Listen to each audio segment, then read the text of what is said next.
Alors bonjour à tout le monde, j'espère que vous allez bien. Alors en fait l'autre fois j'ai essayé de vous faire une vidéo sur Insta et j'ai pas réussi à la basculer sur Facebook. Donc c'est pas grave, je vais vous faire un petit résumé de ce que j'avais dit. On va parler de la pensée positive, d'accord? On va parler de la pensée de manière générale déjà. Excusez-moi. Pour comprendre qu'est-ce que c'est la pensée. Ok, la pensée, déjà, c'est quelque chose qui ne s'arrête jamais. C'est quelque chose d'ininterrompu, d'accord? Même quand on va dormir, on va dire que la pensée se met un petit peu comment dire, en mode veille, mais toute la journée, on a tout le temps des pensées. On en a des 60 000 minimum, enfin même plus. C'est quelque chose d'extraordinaire. Donc, comment faire pour tant qu'à faire, si on réfléchit tout le temps, si on pense tout le temps, comment faire pour maîtriser sa pensée, sachant que voilà, on a le choix entre deux choses. On a le choix entre la pensée positive et la pensée négative. Alors déjà, moi, ce que je pourrais vous conseiller, dans un premier temps, c'est de mettre en avant tout ce qui est gratitude. Voilà. La gratitude, c'est quelque chose, c'est un ingrédient dans la vie, mais extraordinaire, magique, qui va exploser le potentiel de notre cerveau. Parce qu'en fait, quand on est reconnaissant envers le créateur de l'univers pour tout ce qu'il nous donne, forcément ça va amener des bonnes ondes, forcément ça va amener des bonnes énergies. Il faut savoir que dans la Kabbalah, la pensée, elle est comment dire, la naissance d'autre chose, c'est-à-dire on a la pensée, la parole et l'action. D'accord? Donc une pensée, elle va donner naissance forcément à une parole. La parole, elle va donner forcément naissance à quoi? À une concrétisation, c'est-à-dire à une réalité ou à une action. D'accord? Donc forcément, si je travaille à purifier, à positiver, je ne sais pas si ça se dit, ma pensée, tout le temps en permanence, forcément ce qui va découler de la bouche et ce qui va découler dans l'action et dans les faits, dans la réalité, va être positif. D'accord? Va être à l'image de la pensée. N'oublions pas que il est écrit dans la Torah que l'homme c'est un olam katan. Ça veut dire quoi? C'est un petit monde. Ça veut dire quoi? L'homme, il est le microcosme du monde. D'accord? On dit même, pour moi, le monde a été créé. Ça veut dire quoi? Moi, je suis le monde. Je représente le monde. C'est-à-dire que tout ce que je me fais comme vision intérieure va se projeter vers l'extérieur. C'est ça qu'on doit comprendre. Si on comprend ça, on l'intègre et on l'accepte surtout. Alors on a tout dans les mains. On a tout. N'oublions pas que au niveau de la pensée, on va dire que même les animaux, ils pensent. D'accord? Quelle différence entre l'homme, l'être humain, et les animaux, finalement? Les animaux, la différence, c'est que eux, ils n'ont pas la parole. Nous, à la différence d'eux, on a la parole. Donc à partir du moment où je bascule de la pensée vers l'action, c'est-à-dire vers la parole qui est un début d'action finalement, alors je suis et j'ai intérêt à maîtriser tout ce qui va sortir, tout ce qui va émaner. Et pour que ce soit plus facile évidemment, alors il faut purifier la pensée. Alors donc le premier conseil que je pourrais vous donner au quotidien, ce serait tout simplement, c'est quelque chose de facile à faire, je ne vais pas vous dire quelque chose qui est impossible à faire ou qui est trop grand ou trop important, pas du tout. C'est quelque chose de simple au quotidien, mais qui est extraordinaire. C'est de la magie, vraiment de miraculeux. C'est divin, j'ai envie de dire. Ça serait de prendre un petit carnet. Si vous avez un journal intime, c'est merveilleux. Et dans ce journal intime, ou même si vous n'en avez pas, prenez un petit carnet. Et à la fin de ce carnet, ou dans ce carnet, tous les jours, ou le matin ou le soir, personnellement je le fais le soir parce que je préfère quand tout le monde dort, je me pose et j'écris tout. Mais ça peut être le matin, si vous vous réveillez tôt le matin par exemple, avant que tout le monde se réveille, c'est encore mieux, quand il y a le silence.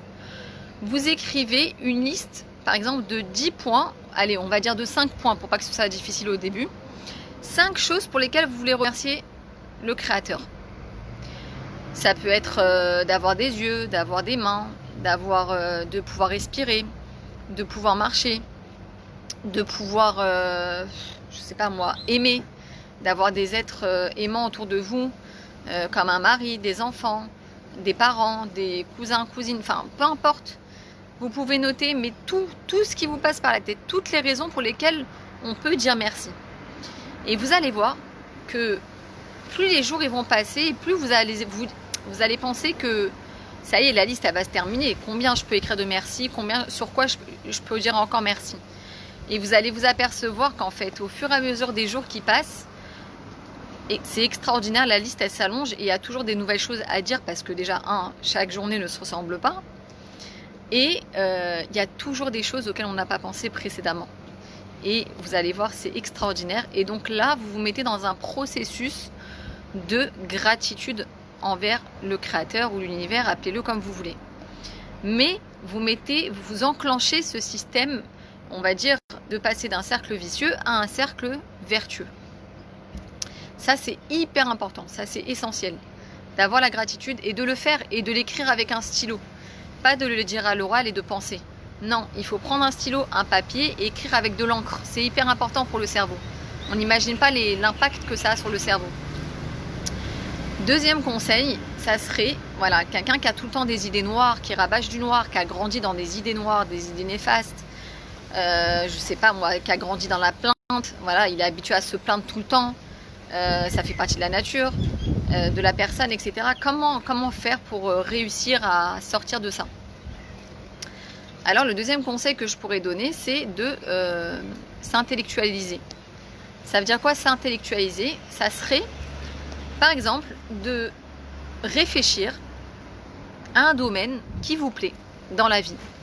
Ça peut être tout et n'importe quoi. Ça peut être, je sais pas moi, la décoration d'intérieur. Ça peut être l'immobilier. Ça peut être la pensée. Ça peut être les affaires. Ça peut être peu importe quel domaine, la santé. Ça peut être la nutrition. Peu importe.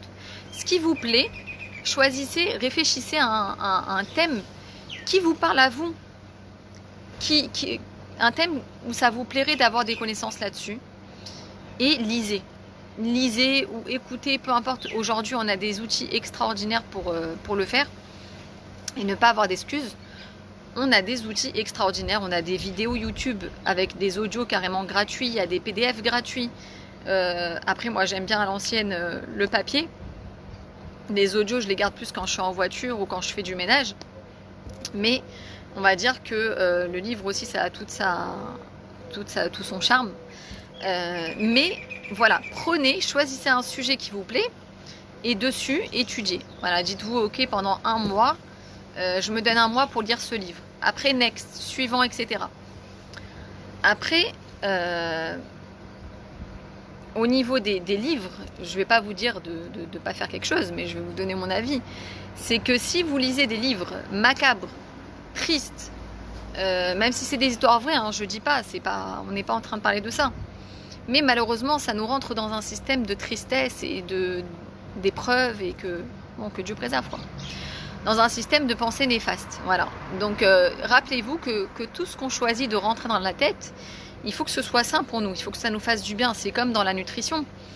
Pourquoi dans le programme, on s'entête à vous suivre à la trace au quotidien pour que vous mangez bien? Parce que la santé même mentale, elle va passer parce qu'on rentre dans notre corps comme aliment.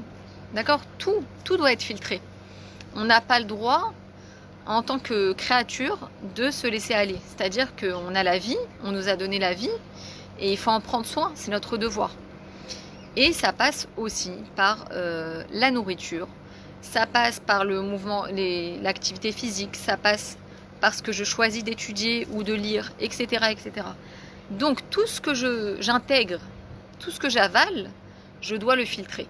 Est-ce que c'est quelque chose qui va m'apporter du bien, qui va être bénéfique pour moi, pour progresser dans ma vie tous les jours, ou c'est quelque chose qui va au contraire m'enfermer dans un univers abstrait, irréel, pour rêver la vie plutôt que de la faire. D'accord? Ça, c'est un vrai sujet à part entière, parce qu'aujourd'hui, voilà, on peut se dire, ok, je lis de temps en temps un roman. C'est très bien de lire de temps en temps, il faut se détendre, il faut s'ennuyer aussi, il faut avoir des moments comme ça. Mais est-ce que je m'enferme dans ce système-là aussi de rêver la vie? Voilà, ça il faut se poser la question. Tout simplement, tout ça pour vous dire que la pensée, c'est quelque chose d'ininterrompu, mais le but en fait de ces démarches-là, de ces conseils-là, c'est de rentrer dans un système de conscience permanente. Voilà, d'avoir une conscience de soi et une conscience des pensées qui nous passent par la tête. Je ne sais pas si vous avez remarqué, des fois, on pense tout va bien, et d'un coup, on se sent mal. D'un coup, on se sent brisé, le cœur brisé, on se sent... Qu'est-ce qui s'est passé? Il y a eu quoi qui s'est passé entre la phase où j'étais bien, tout allait bien, et d'un coup, je suis passée à quelque chose de triste et dans mon cœur et horrible, quoi. Alors, ça peut être rien du tout. Ça peut être une mauvaise nouvelle dans les infos, ça peut être quelqu'un qui m'a parlé mal, ça peut être quelqu'un qui me pompe mes énergies, ça peut être une pensée à laquelle comme on dit, on broie du noir, sur laquelle je me concentre avec toutes mes forces, toute mon énergie, mais qui est négative. Ça peut être plein de choses. Donc en fait, le but, c'est de devenir super conscient. Ça veut dire de ne pas se laisser aller jamais. Et quand vous faites attention à votre changement d'humeur dans la journée, vous devenez super conscient. Ça veut dire de se dire, attends là, qu'est-ce qui s'est passé là en 2 minutes? Pourquoi je suis de mauvaise humeur? Pourquoi je suis triste d'un coup? Qu'est-ce qu'il y a? Et bien quand vous faites ce travail de vous poser et de réfléchir qu'est-ce qui a provoqué ce changement d'humeur, et bien il faut mettre en place un système pour décider que le changement d'humeur n'aura plus lieu, tout simplement. J'arrête d'écouter les infos, je sais pas moi, je m'éloigne des gens néfastes pour moi, qui me font du mal, des gens qui me pompent l'énergie, peu importe, j'arrête de penser mal à des choses tristes. Pourquoi je vais mettre ma tête là-dedans? Ça sert à quoi? Ça m'apporte quelque chose? Non, ça m'apporte rien, que de la tristesse. Et voilà, quelqu'un qui est triste, qu'est-ce qui se passe? Il répand la tristesse dans la maison, autour de lui, et voilà, tout le monde est triste, et génial, la catastrophe. Donc, c'est pas le but, d'accord? On est sur Terre pour se travailler, on est sur Terre pour se perfectionner, pour se parfaire, pour s'élever, pour vivre une belle vie merveilleuse, heureuse, en pleine santé mentale et physique. Ah oui, c'est ça que je voulais vous dire. Ce qui est important, c'est... Donc on n'a pas le droit de se laisser aller, d'accord? Ce que je voulais vous dire d'autre, c'est que la santé mentale, elle va impacter aussi la santé physique. Ça, c'est un, mais c'est valable aussi dans l'autre sens. Donc ça veut dire quoi? Quelqu'un qui broie du noir tout le temps, il va s'auto-tuer en fait. Il va se tuer. Voilà, c'est du suicide. Mais ça va aussi dans l'autre sens. Ça veut dire que l'estomac, il est appelé le deuxième cerveau. Et si la personne, elle ne fait pas attention jamais à ce qu'elle rentre dans son corps, en nourriture, est-ce qu'elle boit assez d'eau, est-ce qu'elle mange sainement, est-ce qu'elle fume, est-ce qu'elle se drogue, etc., etc., qu'est-ce qui va se passer? Forcément, la santé mentale va en pâtir. Et ça, c'est logique. D'accord? Donc, c'est valable dans un sens comme dans l'autre. D'accord?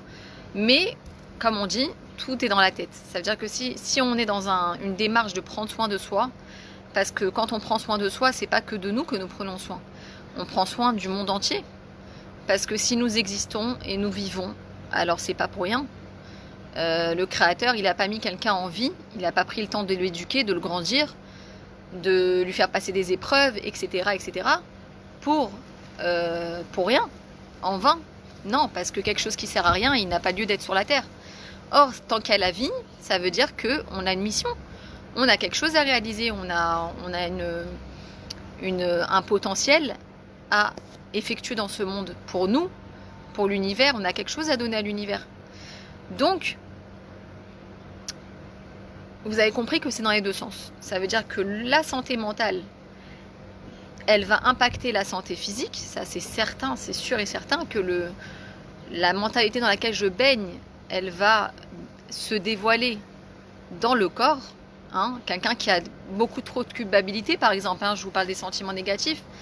Quelqu'un qui a beaucoup trop de culpabilité dans sa tête, alors qu'est-ce qui va se passer? Elle va s'auto-provoquer des ulcères, que Dieu préserve, hein, des crises de foie, elle va se provoquer des choses extraordinaires. Mais c'est extraordinaire en réalité. On réalise pas qu'on est créateur. On se provoque tout ce qu'on a. C'est fou. Après, je parle pas, Dieu préserve, de choses, de maladies très graves où voilà, ça apparaît du jour au lendemain. Mais tout ça pour vous dire que le mental, il a un impact certain sur le corps. Et pareil, le corps, comment on en prend soin, il va avoir un rôle à jouer dans la santé mentale de la personne. D'accord? Après, je dis pas, il y a des choses, enfin, il y a des scientifiques qui expliquent la génétique, etc. Et c'est infini comme sujet. Et c'est passionnant. Vraiment.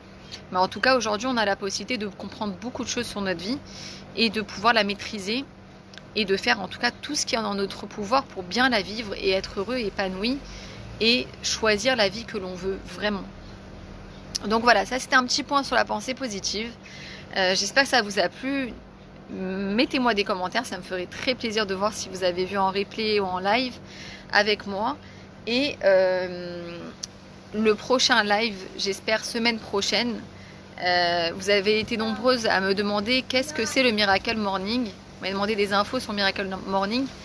Alors je vous en parlerai semaine prochaine. C'est quelque chose de merveilleux que j'ai découvert maintenant depuis 2 ans et demi, peut-être 3 ans, ouais.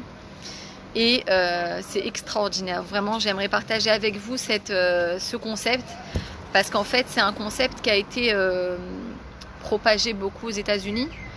En France, il est beaucoup moins connu, en Europe un peu moins, mais bon, ça vient. Ça vient et puis ça me parle complètement, ça résonne et puis ça fait énormément de bien. Ça transforme la vie dans le positif, donc je vous en parlerai semaine prochaine vidéo. Voilà les amis, j'espère que ça vous a plu. Laissez-moi vos commentaires avec grand plaisir, ça me ferait très plaisir et je vous souhaite une très très belle journée et je vous dis à très vite. Ciao!